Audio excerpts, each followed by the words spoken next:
All right, this is Road to Vostok public demo number 1. This is a Escape from Tarkov, Stalker, DayZ-style game. I believe it's intended to be single player only. It's a pretty big, difference if it's multiplayer versus single player. So I already tested it out a little bit. I was intending this video to be just my reactions right off the rip, off the cuff, as they say. But the audio sounded like this. So we're just going to go ahead and do it again. My general thoughts is that it met my expectations, but it didn't exceed them. But that's a really good thing because my expectations for this game were actually quite high. It's a solo developer, and he's been extremely transparent with the development process thus far. And the amount of attention to detail and the quality that he set the bar for himself is very high. And I believe that he's delivered on everything that he's been implementing so far, just off the bit that I've played here at the start.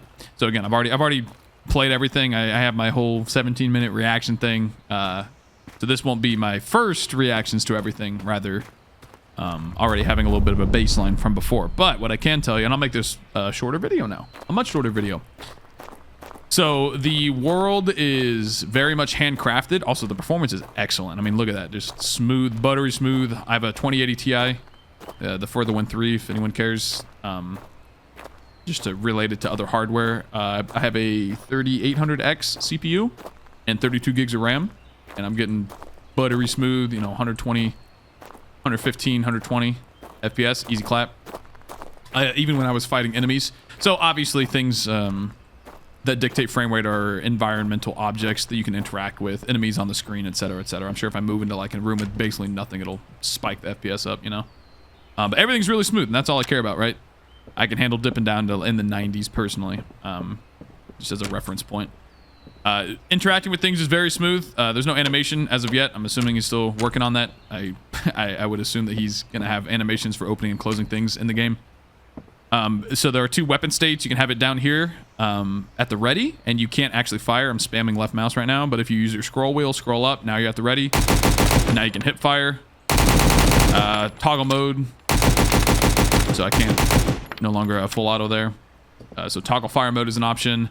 One thing I don't know if it's, so see how you hear, perfect. Cabinet, it tells you if it's empty. If it doesn't say empty, it has stuff in it. Also with the transfer screen, you have to click the transfer button here, and then you can left click items in and out here. So I'm assuming this is going to get changed. I feel like that's kind of wonky to have to select a menu option to transfer something versus use it.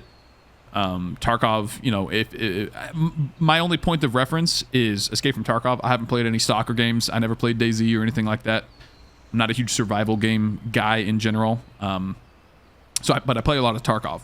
So my reference point is Tarkov, but you'd be able to like right click it and then use the item. And then you could loot it just by right clicking or whatever. I think that plane is an ambient noise. I heard that the first time too, about this same point in my demo. So I believe that plane is just there for ambient noise. It doesn't actually impact anything. The movement is very smooth. Is that a guy? Oh shoot, there's another one too. Where is he? Where is he? He's also leaning too. Oh, okay, I like that. Is that him right there? Out of ammo.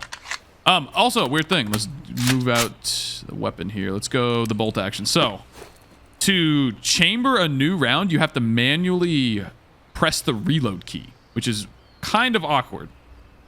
So your character will not rack the bolt automatically, and they will not pump the shotgun automatically. You have to press the reload key. I'm guessing this will change on release, which key you press to actually perform that action. But right now it's the reload key. So you have to, watch, I'll show you here. I'll shoot. Nothing. So you have to press reload, then you'll pump it, which is a little wonky.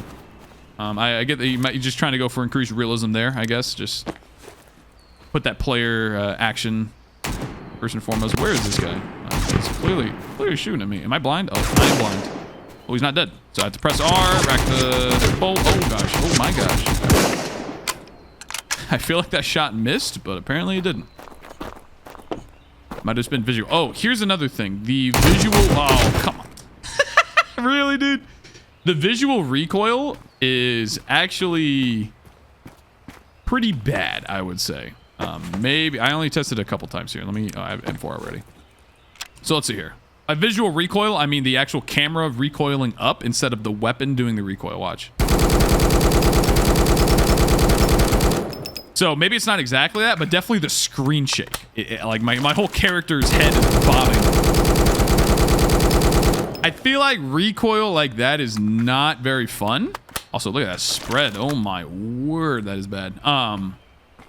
Like the weapon itself obviously should be recoiling, but I feel like that visual jump, if you focus on everything but the gun, you can clearly see my whole screen wobbling up and down. I feel like that's a bit annoying. I would like to see that iterated upon. Maybe he wants that kind of a system in his game. Okay, so I would like to say iterated upon, because right now it's pretty jarring, I would say. Like you want your full auto to feel pretty good, right? But there's not much to do in the demo. It's just mainly walking around, interacting with the environments, looking at how the game looks awesome. Like absolutely fantastic. So no complaints there.